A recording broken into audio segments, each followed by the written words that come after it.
નમસ્કાર. શું આપ જાણો છો આપની રાશિમાં છુપાયેલું છે શિવધામ? રાશિ છે આપના જન્મની ઓળખાણ અને જ્યોતિર્લિંગ છે શિવનું વરદાન. જાણો આપની રાશિ અનુસાર કયા જ્યોતિર્લિંગની આરાધના કરવી જોઈએ. મેષ રાશિના લોકોએ સોમનાથ જ્યોતિર્લિંગની આરાધના અને દર્શન કરવું જોઈએ. એમનાથી આપ આપના અશાંત મન પર સંયમ રાખી શકો છો. વૃષભ રાશિના લોકોએ મલ્લિકાર્જુન જ્યોતિર્લિંગની આરાધના અને દર્શન કરવા જોઈએ.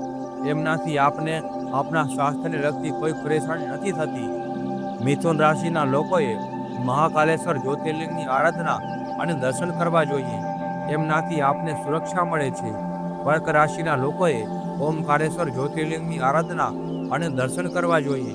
એમનાથી આપને આપના ભાવનાત્મક સ્વભાવ પર સંયમ રાખવાની શક્તિ મળે છે અને પરિવાર સાથેના સંબંધો મજબૂત થાય છે.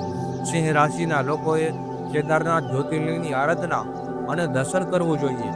એમનાથી આપને જીવનના ઉત્થાન માટે આશીર્વાદ મળે છે. કન્યા રાશિના લોકોએ ભીમાશંકર જ્યોતિર્લિંગની આરાધના અને દર્શન કરવા જોઈએ. એમનાથી આપને જીવનમાં જોખમ લેવાની ક્ષમતાને નિયંત્રિત કરે છે. તુલા રાશિના લોકોએ કાશી વિશ્વનાથ જ્યોતિર્લિંગની આરાધના અને દર્શન કરવા જોઈએ. એમનાથી મળે છે આપને આધ્યાત્મિક ઉર્જા અને નિરોગી જીવન.